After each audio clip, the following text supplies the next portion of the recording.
will take us to our second half of the episode. We're going to go next matchup again. Lopsided, and it sucks because it's going to be lopsided.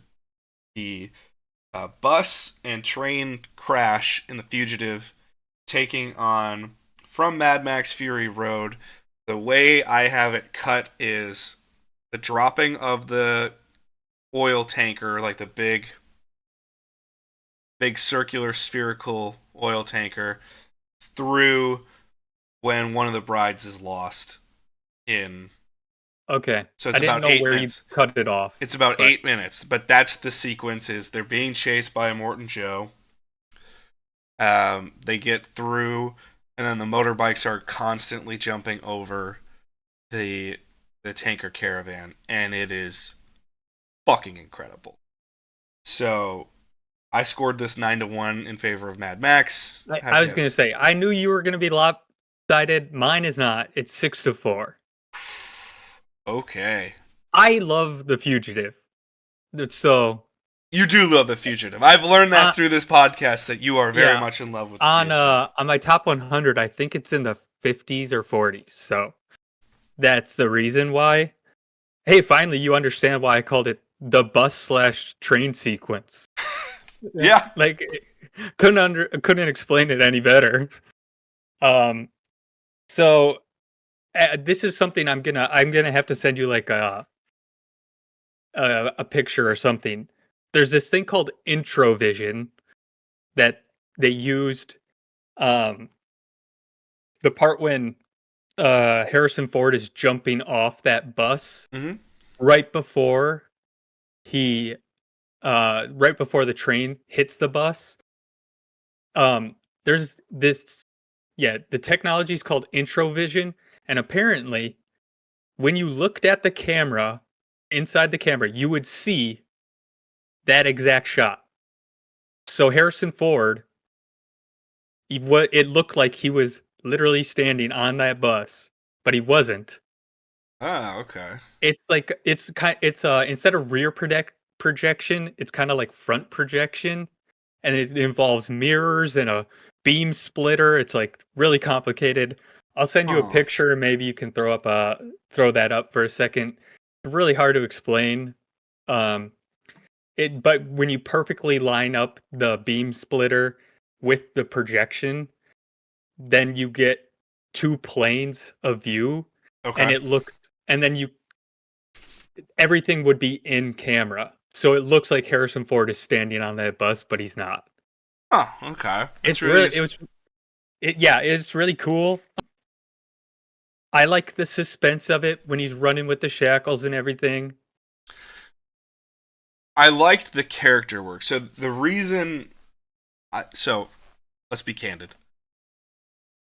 I voted for Mad Max as number one seed.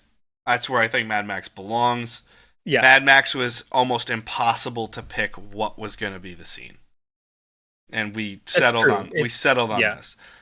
Mad Max is what I think people of a certain age would believe Die Hard should have been in this tournament, where Die yeah, Hard is consistently ramping up, but it ramps up at a level like this, where Mad Max is consistently just going like that all the yeah. time. That you could pick virtually any part of the chase sequences from away from the Citadel or coming back from the Citadel, and you would advance in this tournament somewhat easily. Hmm. So, which is why I was like, Mad Max has to be that high. So I want to say Yeah. my biased here, but it's because I truly believe Mad Max Fury Road is a perfect movie. With the, I think a lot of people would agree with you. eh, I wouldn't go that far, but it's damn near. it's fucking incredible, and the fact that it didn't win Best Picture bothers me, but that's a different story. But yet, like I said, haven't watched Spotlight yet. Finally watched The Martian though, so I know some of its competition. With the, Yeah, Mad Max is definitely better than The Martian. I would agree with that. So, and I like The Martian. I think it's damn good, but it ain't Mad Max Fury It's Road. good. No, It exactly. ain't Mad Max Fury Road. And Mad Max Fury Road's a one of one. Like it took the idea of speed and just went. "Alright." Yeah, I was gonna say that's the one thing that I could see being Mad Max's like downfall is that it's very comparable to Speed, where it's all action the entire time. I think they do a couple of quiet scenes throughout to make sure you do have a breath. Because the first time you watch it, you feel like you're holding your breath the entire time. So. The only one I can think of is when they get to that little like oasis with the women. Yeah. Are there any more? That's yeah, the only one I can think of. There's a lot of small stuff where they have the tension's still there, but Max has them all at gunpoint in the tanker. But it's not an action, oh my god, things are blowing up, and it's just you're learning about the characters in the conversation. The moments of, oh, we're going to wash off the water and all that kind of stuff. And we're going to learn about Max and him and Furiosa, have a fight hand to hand. Yeah, that's true. Afterwards, we have that when they see the dead tree and they kind of have to take that 30 seconds to a minute to do some setup and have some conversation. There are moments very strategically placed everywhere to give you a breath. Because I remember rewatching enough of a break, where that's obviously not what we're talking about, but that's kind of the justification for Matt. Going to The Fugitive, I was already interested in seeing The Fugitive. That's one I'm continually checking where it's streaming or when it's streaming because I want to watch it. Mm-hmm. You don't have that in your Vudu, do you? I was about to say I'm gonna check right now because I think I do. So, with The Fugitive, I think that scene's tremendous because there is so a clearly delineating line of who the babyface is and who the heel is. Yes. And the fact that Harrison Ford is abandoned by everybody and still tries to get that guard out of the bus and try to help him shows this is a good man. There's a lot of great moments like that in the movie. Where you can still see that he's a good man. And also Harrison Ford is a perfect choice for that because you always want to root for Harrison Ford. Yeah. I think there's been I've seen one moment of Harrison Ford as a heel on screen and I hate it. And it's not because it's bad, it's just because no. You don't boo Harrison Ford. Fuck you. You cheer Harrison Ford.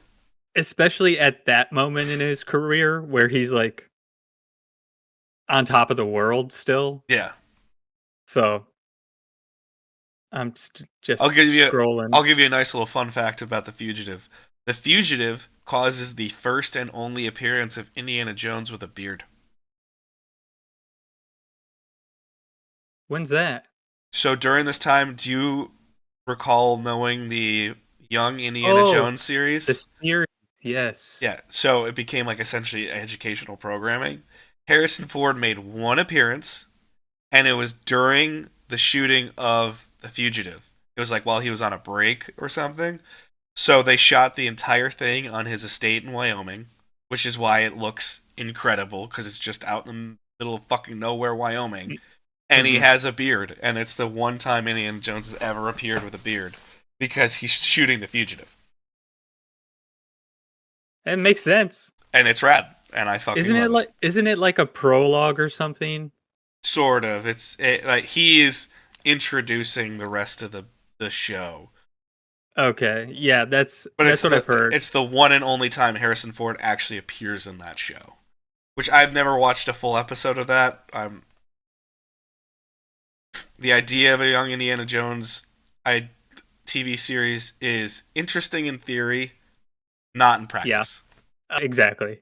So, plus, Indiana Jones without Harrison Ford just feels wrong. Yeah, the only way you could get away with that is if River Phoenix was still alive. Yeah, I would have been okay. The only way. I would have been okay if River was the one to do it because River. I do not have it on Vudu. Okay, but yeah, that's why. That's the only time Indiana Jones ever has a beard. It's because of The Fugitive, and frankly, I think it was worthwhile. Yeah, that must have been at a very specific time because eventually he shaves that in the movie. Exactly. So. But again, the mapping of the train and the bus is incredible. There's shown to be intelligence in that character, which is really good. I went in thinking like, oh, this should be good. Dylan fought for this, and I went in like, holy shit, this is really good. And I loved even the interaction at the end where the prisoner's like, I don't care where you go, just don't follow me. Okay. Be good. Yeah. Knowing full well the guy was complicit in murdering people to escape. Hey, he's not a cop. He's a doctor. Yeah. So, but I appreciate it nonetheless. A Fugitive again. I think the Fugitive scene could have taken out some more movies. It just got a bad draw. I would agree. Yeah. So we have a win 15-5 for Mad Max. You went 6-4 Mad Max, correct? Yeah. Yeah. So, I had to give some points to the fugitive. I think the Fugitive is really good. I If the Fugitive draws one of the other movies in this bracket, I could have saw a 7-3 or a 6-4 as well because I think the character work in it is great. The problem is it's going up against what I think has an True. argument as the best action movie ever. So Yeah.